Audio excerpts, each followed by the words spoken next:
ecos del más allá, el lamento de los espejos y las almas perdidas, el velo que separa el mundo de los vivos del reino de las sombras, es para muchos una frontera infranqueable. Sin embargo, existen lugares, objetos y linajes donde ese velo se vuelve tan fino como el humo, permitiendo que los susurros de los que ya no están se filtren en la realidad cotidiana. Esta es una crónica de encuentros fortuitos, deudas pendientes y reflejos que cobran vida, donde el tiempo deja de ser una línea recta para convertirse en un laberinto de emociones y presencias inexplicables. Y reconciliación. El eco de la sangre. La casa de campo se alzaba entre los matorrales como un monumento al olvido. Ubicada a 2 horas de la ruidosa civilización, la propiedad que alguna vez perteneció a la abuela María exhalaba un aire de nostalgia pesada, impregnada del aroma a tierra mojada y madera vieja. Durante casi 2 años, la joven nieta de María no había puesto un pie en aquellos terrenos. Sus padres, absortos en las exigencias de un nuevo emprendimiento, habían dejado que la maleza reclamara los senderos, limitándose a pagar a un hombre de la zona para que mantuviera el exterior mínimamente presentable. Aquella tarde de sábado, una nostalgia inexplicable, casi magnética, se apoderó de la joven. Sentía una pulsión en el pecho, un llamado que la obligaba a regresar a la casa donde los recuerdos de su infancia permanecían guardados bajo llave. A pesar de la reticencia de su madre, quien temía que el aislamiento de la finca fuera peligroso, la muchacha tomó el autobús. Al llegar, el silencio del campo la recibió con una frialdad inusual. Al girar la llave en la cerradura, el chirrido del metal pareció un grito en el vacío. Al cruzar el umbral, el aire se sintió denso, como si las moléculas de oxígeno hubieran sido reemplazadas por una tristeza antigua. En el mismo instante en que sus pies pisaron el suelo de madera, un susurro gélido, apenas un hálito de voz rozó su oído. «Hola», ella se congeló. El vello de sus brazos se erizó y un escalofrío le recorrió la espina dorsal. Sacudió la cabeza, atribuyéndolo a su imaginación, y comenzó a recorrer las estancias. Sin embargo, algo la inquietaba profundamente, su propio reflejo en los vidrios polvorientos. Ella era la viva imagen de la hermana de su abuela. Una niña que murió a los 12 años en un trágico accidente ferroviario. Tenía la misma piel pálida, los mismos rizos de un marrón tan claro que el sol convertía en oro, y esos ojos verdes que parecían contener una profundidad antinatural. Esa semejanza siempre había sido una carga silenciosa, una coincidencia que incomodaba su espíritu sin saber por qué. Buscando despejar su mente, salió al exterior. Caminó bajo los árboles, observando cómo las sombras se alargaban con la caída del sol. 1 hora después, la sed la obligó a entrar de nuevo. Mientras lavaba un vaso en el fregadero de la cocina, la sensación de estar siendo observada se volvió insoportable. Un peso invisible se posó sobre sus hombros. Al darse la vuelta, su corazón dio un vuelco violento. En el rincón más oscuro de la sala de estar, donde la luz del atardecer no lograba penetrar, se erguía una figura. Una joven, cuya apariencia era un espejo casi perfecto de la suya, dio unos pasos hacia adelante. Vestía un atuendo antiguo, un vestido de telas gastadas que pertenecía a otra época. La luz del sol que entraba por la ventana la iluminó de lleno, revelando unos rasgos que eran aterradoramente los suyos. «¿Quién eres?», preguntó la muchacha con la voz quebrada por el terror. La figura no respondió de inmediato. Sus labios, pálidos y finos, se curvaron en una sonrisa melancólica. Hace mucho que no venía, dijo la prisión con una voz que sonaba como el crujido de hojas secas. Me sentía sola. La joven retrocedió hasta chocar con el fregadero. El agua seguía corriendo, pero ella no podía apartar la vista de aquel espectro. ¿Qué eres?, logró articular esta vez. Soy la hermana de María, respondió la entidad. Un abismo de comprensión se abrió ante ella. Era la tía abuela muerta. La descripción de su abuela coincidía milimétricamente. A pesar del pánico, una extraña valentía, nacida quizá de la conexión de sangre, la impulsó a preguntar por qué no se había marchado con sus padres hacia el otro lado. La niña espectral bajó la mirada. Su tristeza era tan tangible que el ambiente se volvió húmedo y pesado. No puedo irme, murmuró. Nunca pude disculparme.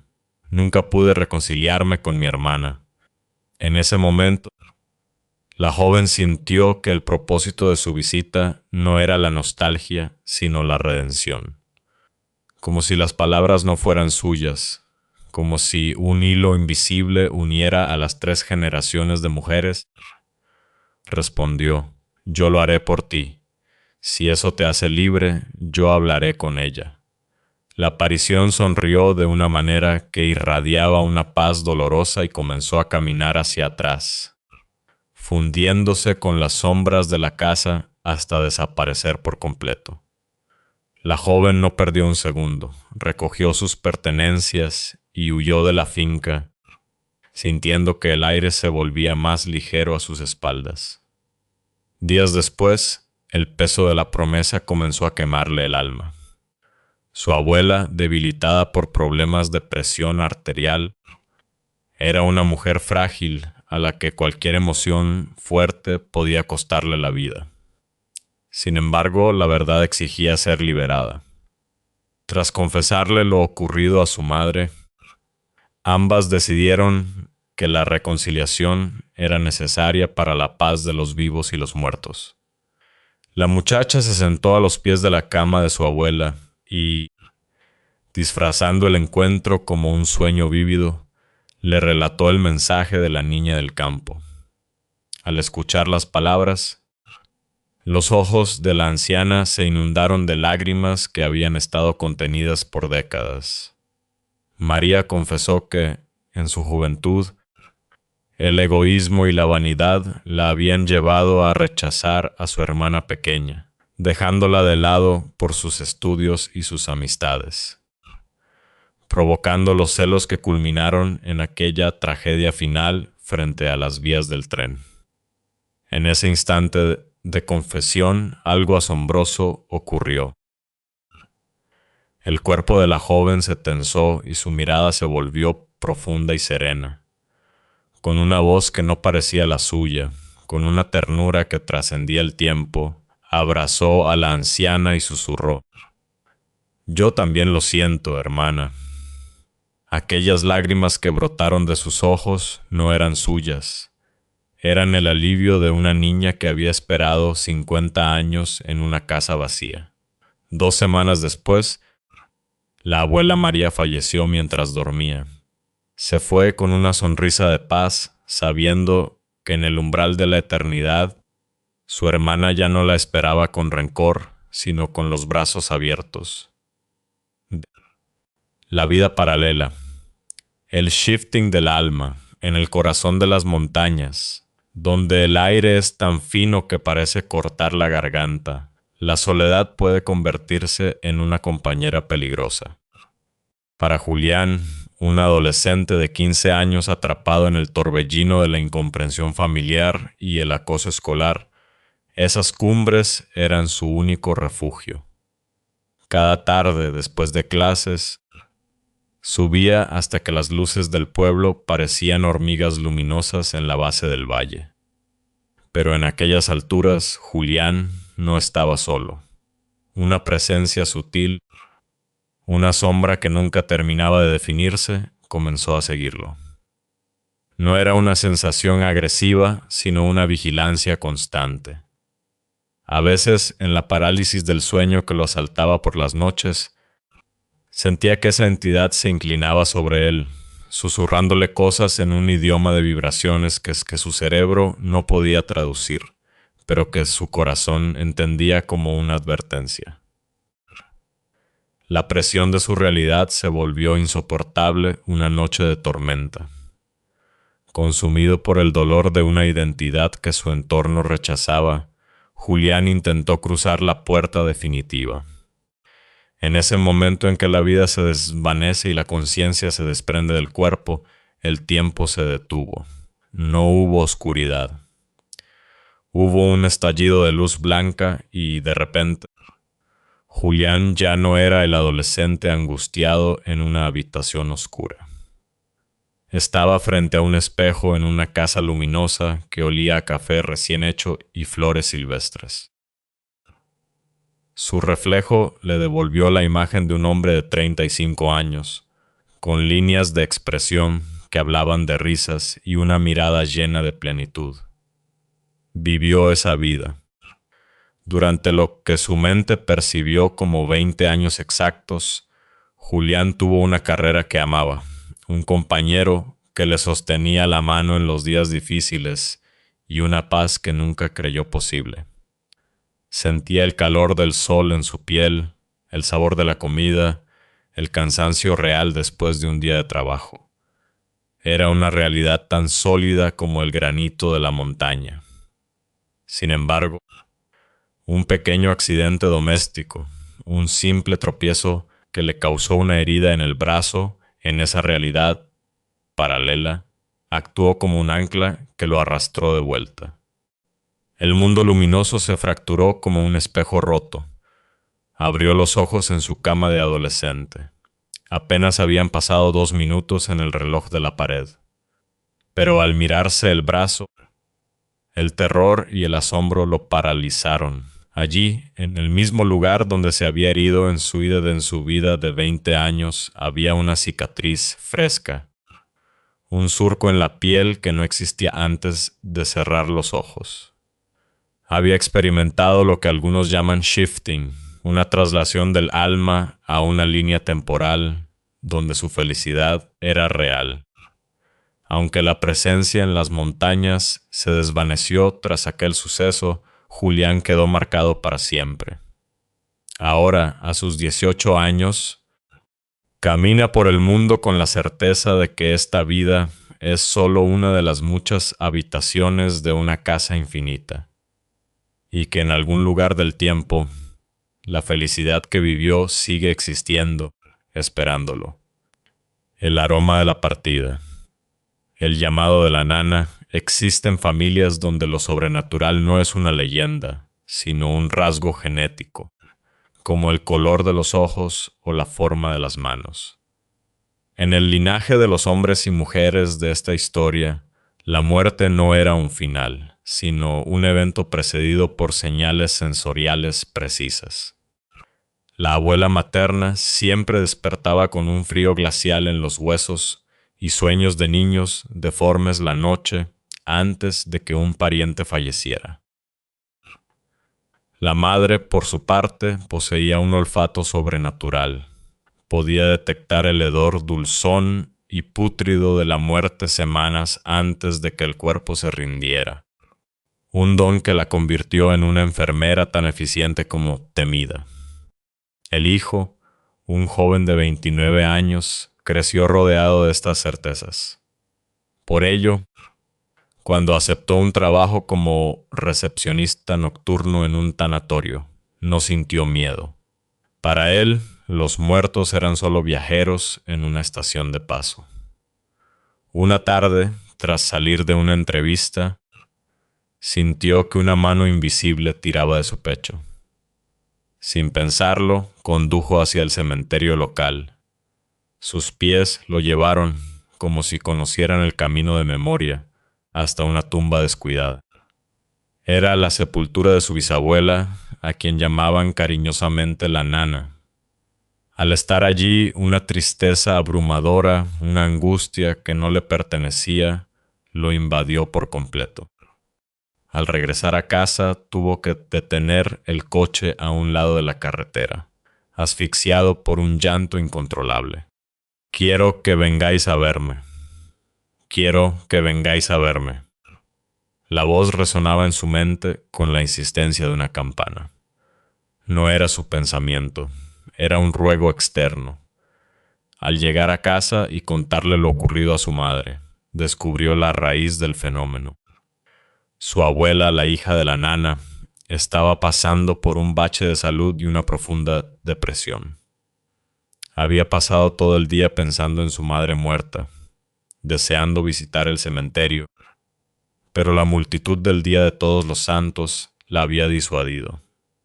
La nana, desde el otro lado, no podía permitir que su hija sufriera en soledad. Al no poder comunicarse directamente con la anciana, ella había utilizado al nieto, el eslabón más sensible de la cadena familiar, para forzar el encuentro.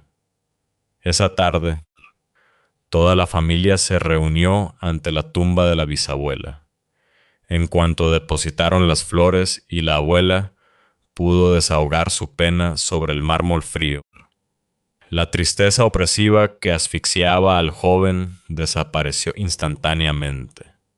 La nana había logrado su objetivo: consolar a su hija a través de la intermediación de los vivos.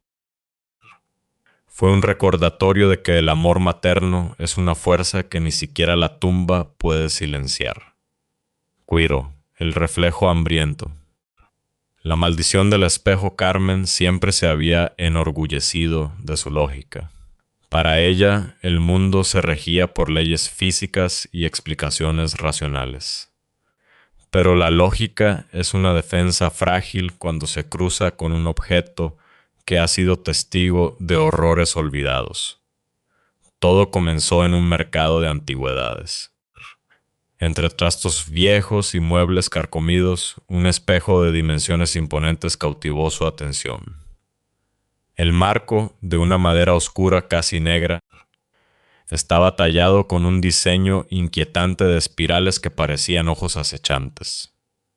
El vendedor, un anciano de manos temblorosas y mirada esquiva, se lo entregó por un precio ridículo, casi como si tuviera prisa por deshacerse de él. Desde la primera noche en que el espejo colgó en su sala, la atmósfera del departamento cambió. La luz parecía ser absorbida por el cristal, y los rincones de la habitación se volvieron más profundos. Carmen empezó a notar movimientos periféricos, sombras que se deslizaban justo en el borde de su visión, pero que desaparecían al girar la cabeza. Una noche, agotada tras una jornada laboral extenuante, se sentó en el sofá. El espejo estaba frente a ella, reflejando la penumbra de la estancia. De repente, su sangre se congeló. En el reflejo, detrás del sofá donde ella estaba sentada, algo se movía. No era una sombra, era una mujer.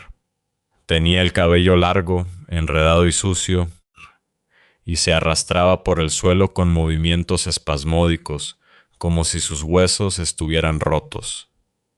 Su rostro no tenía facciones.